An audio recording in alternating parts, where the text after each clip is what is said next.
All right, so we've already started talking about this male crisis that's going on in our society. And I want to address that and start really at the root of what is a man? What does the Bible say about men, as opposed to what does it mean to be a woman? And in a world where we have Supreme Court justices who don't even know what a woman is because they're not biologists, we are in really bad trouble. So, we're going to start with talking about that. I'd like to just start with a little bit about just where this is coming from personally, but without getting into too much detail. But I would say, I grew up very conservative Christian household, and the church that I was with taught me biblical male headship and authority in the home, kind of pretty much the traditional view. My father is a very alpha male with strong personality, and my mom was naturally the submissive type B beta personality, and she carried herself, with grace and dignity, and I felt that our home was a pretty safe place to grow up in as a kid. My dad was not physically or verbally abusive to me or my sister. And he was, however, pretty authoritarian and often overbearing in his headship. And this is that kind of overbearing, hard headship patriarchy is the mistake that the majority of Christian marriage books and seminars and counseling aim to correct, because that's usually the problem. Okay, guys are just too hard, and they run over their wives, and their wives don't get the tenderness and the love that they need, and men need to kind of rein in that gorilla that's in them. And so most Christian books that I've read on marriage seem to really hit men in that direction at that point. And there's a good reason for it. There's a lot of male abuse out there, and and there still is today.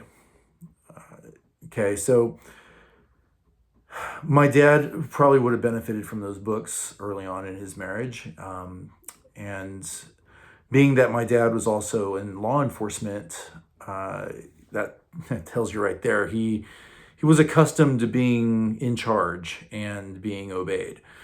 And his father as well, likewise, was a kind of very strong-willed alpha male, very controlling, very much the archetypical 1950s, 1960s patriarchal kind of father and husband that gives the patriarchy a bad name. Now, he wasn't a Christian until sometime in the 1970s, and I grew up in the 80s and the 90s, so I saw my grandfather usually as a very kind and generous and loving man. And on a few occasions, I saw his stubborn, overbearing, authoritarian leak out of him from time to time. My grandmother, though, she had mastered the art of dealing with my ogreish grandfather's behavior at times with her delightful sense of humor. Now, as being the firstborn in my family, my alpha male police officer father held me to a very high standard and expected a lot out of me. And he was very much a disciplinarian, and he expected me to put out my best efforts in everything that I did.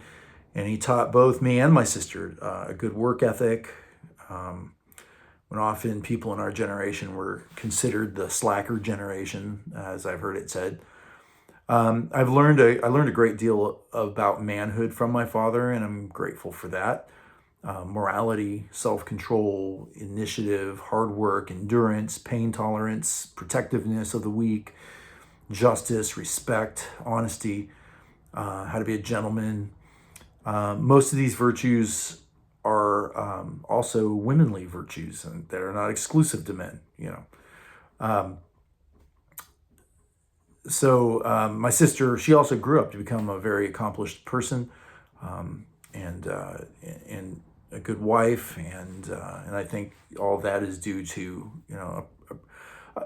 a good child raising, that my parents did the best they could, and just like all parents do, we do the best we can with what we know, with what we've got, with what we've been given, and that shapes a lot of us and the way we see things.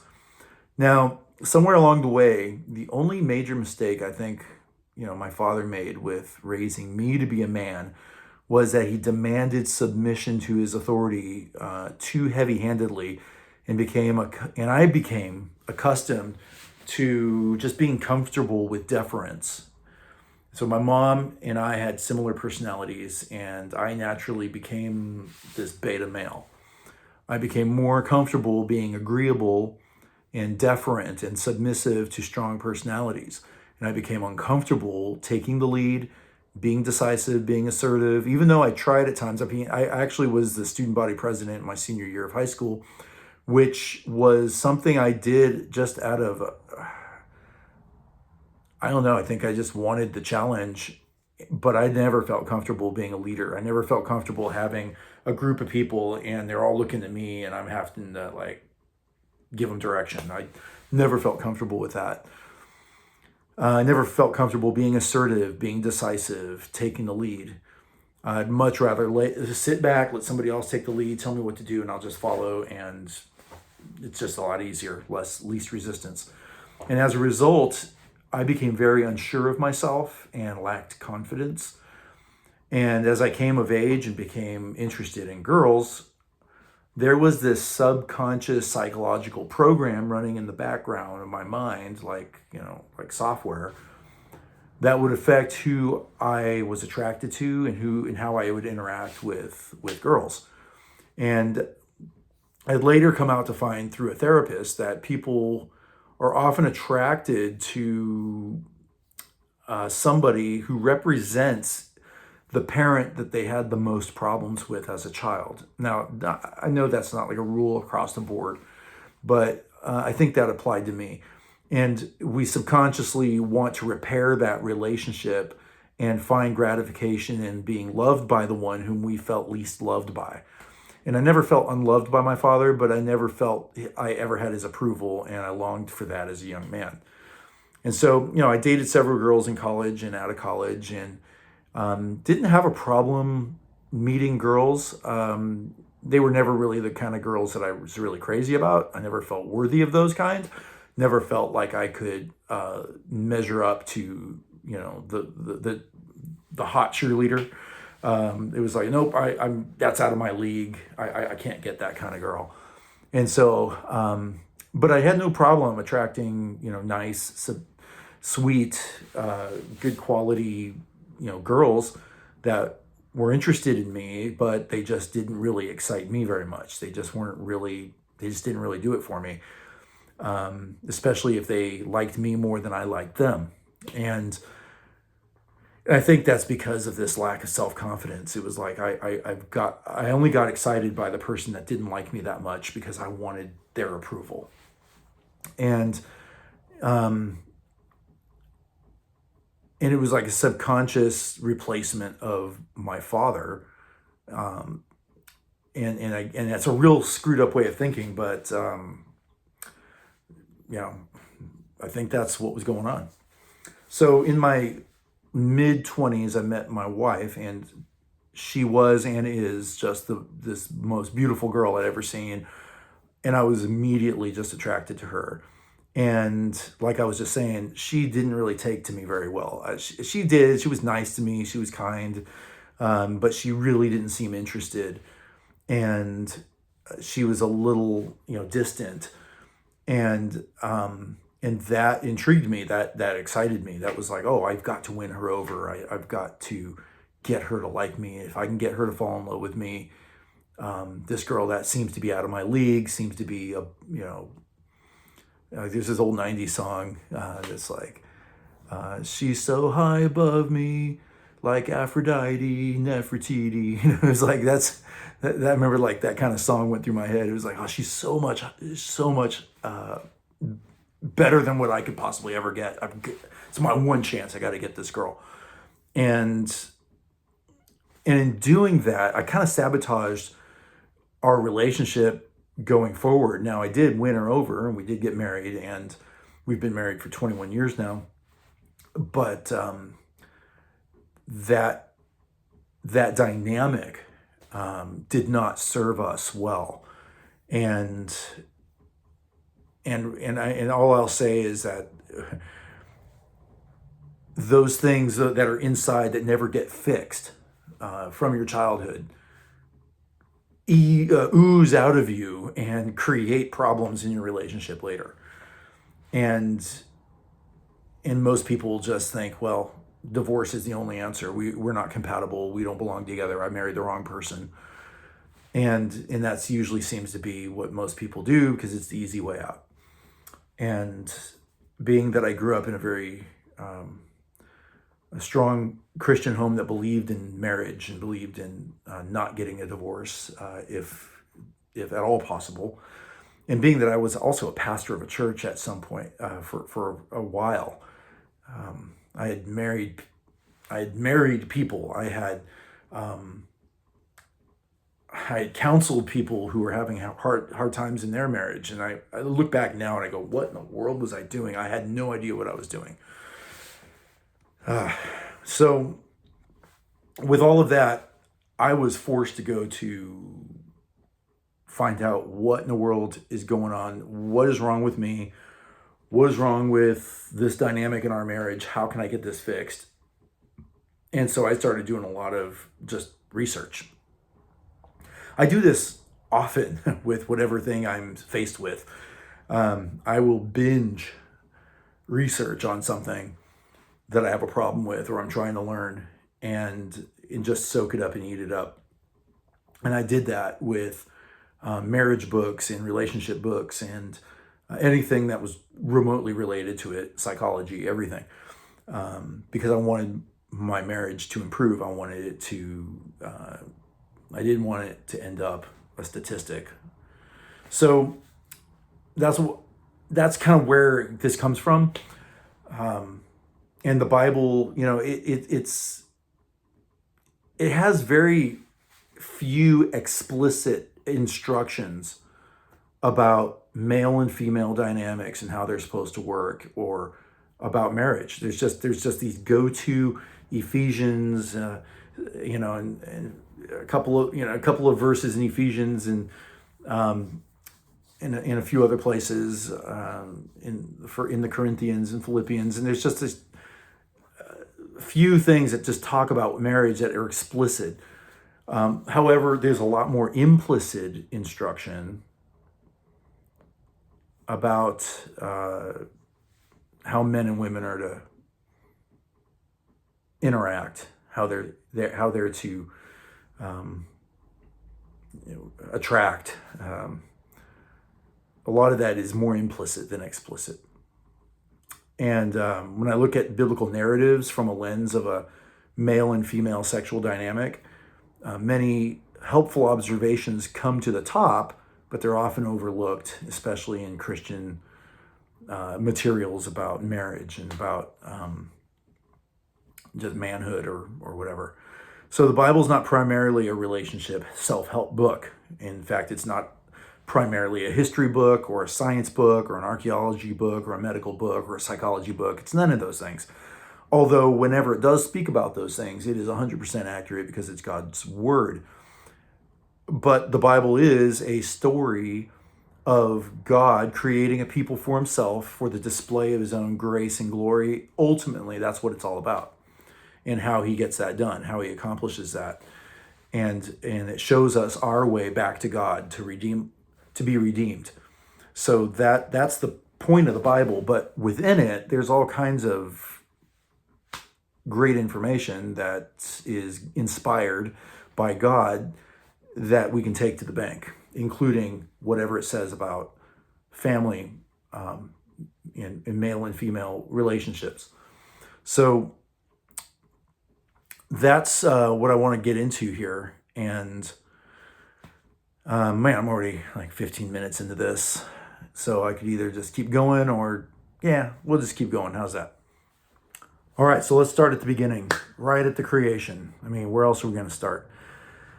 We want to start everything with what God has to say about something, and what's the beginning. The beginning, the Genesis, the creation, before the fall, that is the most ideal place to look at what it means to be man and woman, because this is the ideal, perfect, sinless expression of humanity. And so there isn't much to go on because most of the story is after the fall. There's only a couple of chapters of innocence and original intent, and then the rest is damage control. Well, when God made the earth, he made the world fit for his creation. And his crowning creation was man, mankind, that is, man and woman. And there are only two ways to experience being human: as a man and as a woman. And when God chose to create humans, he began by making the male sex first, and he did this by design. And this will come into play later in 1 Timothy 2:13, when the Apostle Paul points to this fact by saying, "For Adam was first formed, then Eve," when making an argument for men and women's roles in the church. Now, we'll begin with Adam because God created him as the first man who would be the representative for all mankind. Eventually, Jesus would be born into the world as an ultimate perfect man. Jesus would be called the second Adam, or the last Adam, because he would be our substitute representative in the place where Adam would eventually fall. And Jesus would fulfill what Adam failed to do. He would succeed where Adam failed. And Jesus' manhood and his masculinity would be essentially the same as Adam's, because he was created to be a man. He was created as a male, as a son of Adam, at the same time the son of God. Now, God chose to send his son not as a female, but as a male. Of course, he even uses the relational terms of father and son in the Godhead as masculine terms. So this is how God chose to express his being to us. And we see this, let's start in Genesis 1, verse 26 through 28. It says, "And then God said, 'Let us make man in our image, after our likeness, and let them,'" that's male and female, "'have dominion over the fish of the sea, and over the birds of the heavens, and over the livestock, and over all of the earth, and over every creeping thing that creeps on the earth.' So God created man in his own image. In the image of God, he created him. Male and female, he created them. And God blessed them, and God said to them, 'Be fruitful and multiply, and fill the earth and subdue it, and have dominion over the fish of the sea, and over the birds of the heavens, and over every living thing that moves on the earth.'" So the first creation mandate man is given, he's given three imperatives in his relationship to the world around him. He's placed in a garden that God has created for him, and he was expected to make something of it, to improve upon it as the image bearer of his creator, and to leave his creator's mark upon the earth. And the world was to experience the goodness of its creator through the apex of all of his created beings, that is, humans, males and females, functioning in their creative roles in a happy unity and love, reflecting the glory of their creator.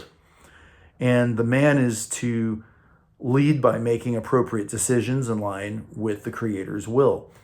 And we see in Genesis 2, verse 16 and through 20, where he is given the parameters by which he is to live under, and he is given the authority to name all the other creatures that are under him and given to under his hand. And it should be noted that the name giver is always to be the more dominant figure in the relationship to the one being named. God named Adam. Adam did not name himself. God named him. And then God, as his superior, tells Adam, here are all these creatures, now name them as the superior, as the one who is over them. And so Adam names all of the animals. But then when God created a woman, he gave the woman to Adam, and it is to be noted that Adam names Eve. And Eve does not name herself. God does not name Eve. Adam names Eve. And this is a small detail, but it's a detail that shows us something in a pattern, that the one who gives the name to somebody is the one who has some kind of custodianship over it, or has some measure of authority. And so that's really the first thing I want to bring out here. And the first mandate is to have dominion over the earth. Now, he does give this dominion to both men and women. So I know I'm going to have to really caveat to death everything that I say, because there's just going to be so many red flags that are going to fly, and fouls that are going to be called by those who really do not like this kind of teaching, that are more feminist. So I will do my best to try to anticipate those and speak to them fairly as we go. So the idea of dominion or dominance is something that I'm going to attribute more to the male than to the female, although they are both given dominion, and I recognize that women can exercise dominion. They're very good at that. They can do that. But I would say the difference between a man and a woman in the sense of dominance and dominion is that men are given a greater capacity for this than the woman is given. And just from the text, we just see, because of the naming of a man to a woman, Adam naming Eve, that this is true even right here. Now, like I said, a lot of the stuff in the Bible is not explicit. The Bible doesn't say explicitly this fact. But just the way men and women are created biologically, men have a greater capacity for dominion or dominance than women do. Just sexually, men are the giver, the penetrator. The women are the more passive, the receiver. Men's testosterone levels are what make men so much more aggressive and dominant, more so than women have. That women have much less testosterone than men do. It's just, we're even built this way. Men are created bigger, stronger for the most part than women are. So Adam is given dominion to rule and to dominate over the earth. Now, the word dominate, oh my goodness. I mean, so much baggage with this word, right? The word dominance is just 100% of the time seen as domineering, tyrannical, negative in every single way. It suggests superiority over somebody, and it's associated with abusive, domineering, lording over, forcing one's will upon another. And that is not the way God originally intended men's dominance to be used.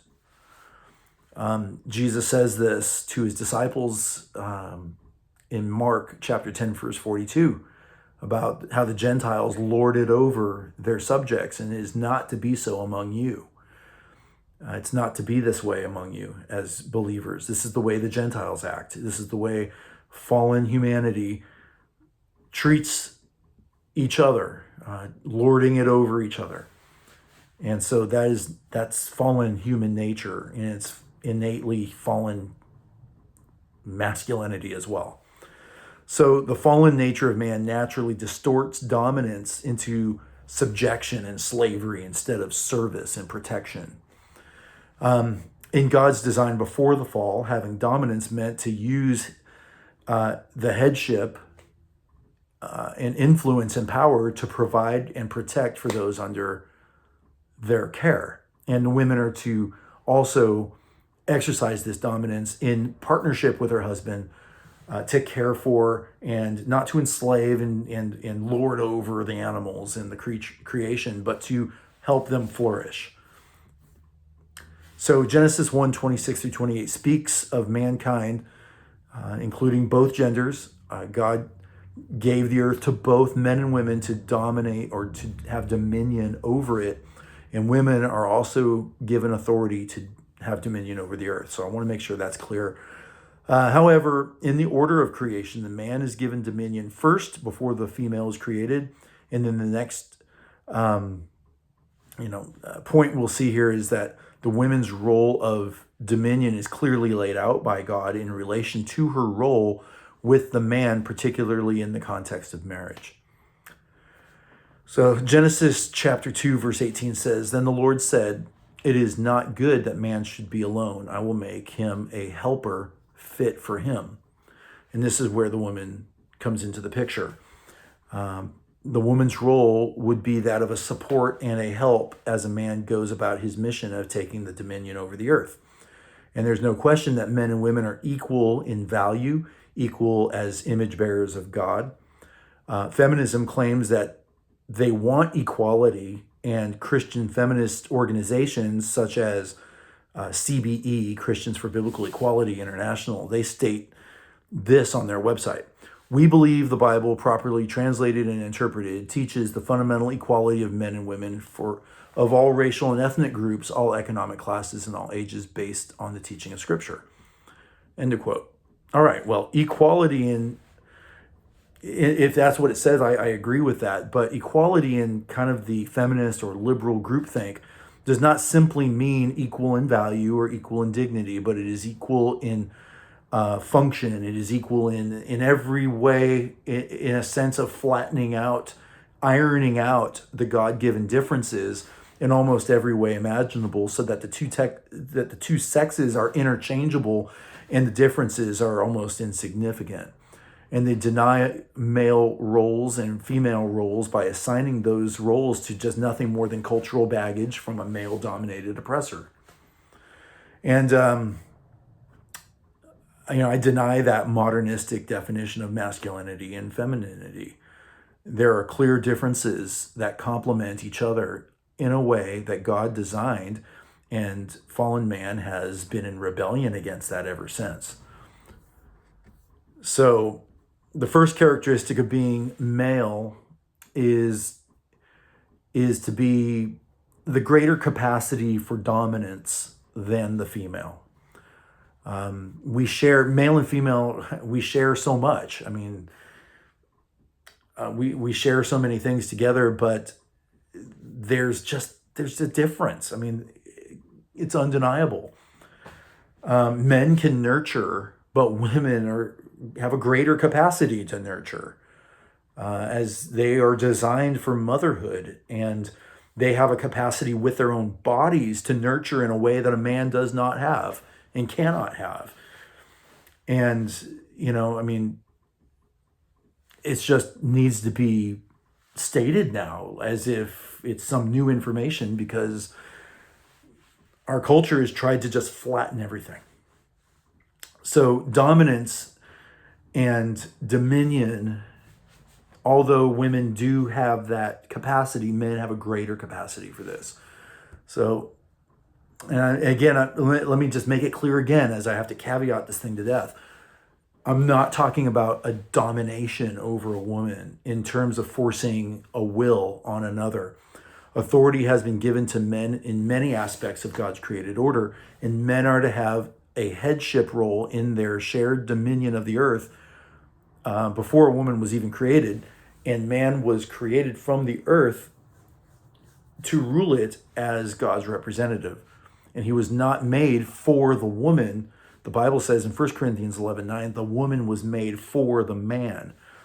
And so Adam's name means of the earth, and God created him from the earth and created the earth for him. He was given executive authority by God to be God's representative and as a vassal king over the creation. And God made males with a natural desire to rule and govern. This is why history is replete with kings and generals that are male. This is not a social construct invented by men. It's inherent in men.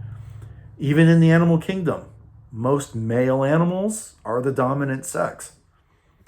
We have only one chapter in the whole Bible of men and women before the fall, so we have very little to draw from when it comes to finding an idealistic, original, untainted example of what it means to be masculine and feminine without sin. We have a macro view of male humanity that sets precedence for masculinity even after the fall. The macro truth is that males are dominant. It only makes sense that God would primarily refer to himself in masculine terms: Father, Son, King.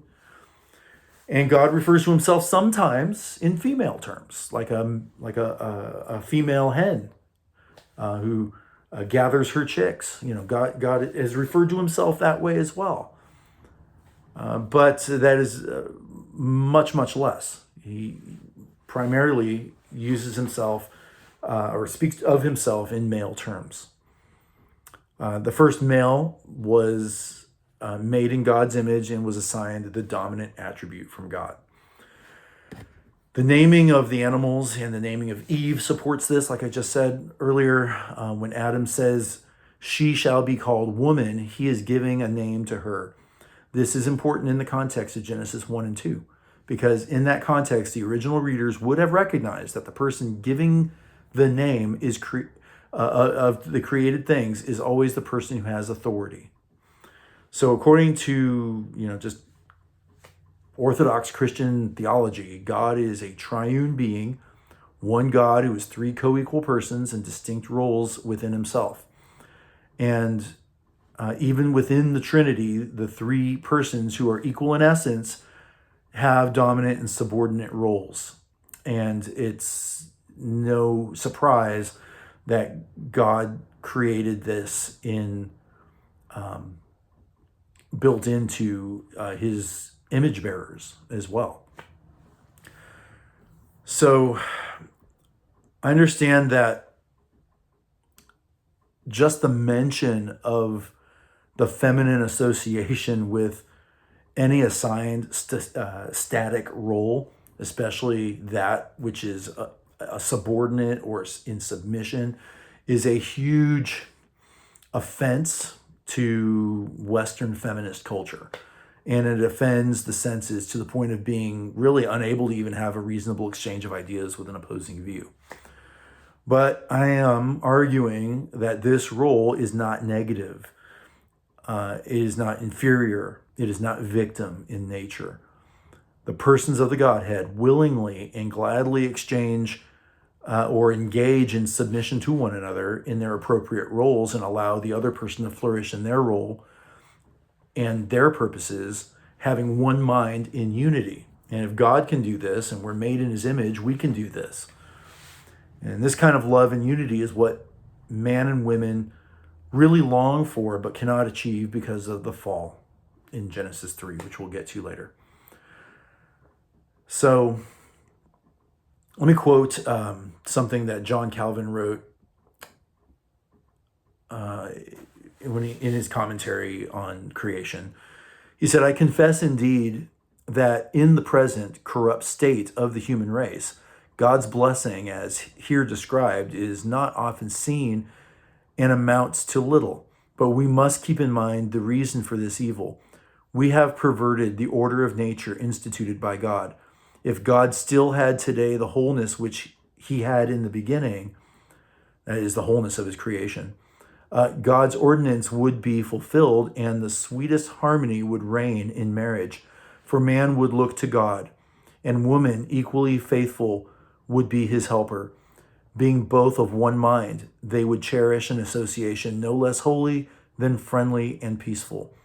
Now, because of our own wickedness and corrupt nature, which married bliss is for the most part lost, or at least is marred by many annoyances, Quarrels arise and hurt feelings, bitterness, discords, and a great sea of trouble. For it happens that men are often seriously distressed by their wives and think of them as a hindrance. So, end of quote. More will be said later by way of application and illustration about male dominance. And I recognize that this first implication of the male characteristic of dominance may appear kind of opaque in the text itself. It's not the primary point of the narrative, of course, on account of our culture's insistence to wipe out all distinctions between the sexes. This implicit, maybe even secondary point must be brought to the surface. And in previous generations, it would just go without saying that male dominance was beyond dispute. But like I said, women can be in dominion as well, and they can, feminism is really just this trying to prove the point that women can do what men can do. And they can do what men can do. Doesn't mean they can do it as well, just as men cannot do the things that women can do as well as women can do it. But we can do it, okay? I could be a mother to a certain extent, but I can't do that like a woman can do it. I just can't.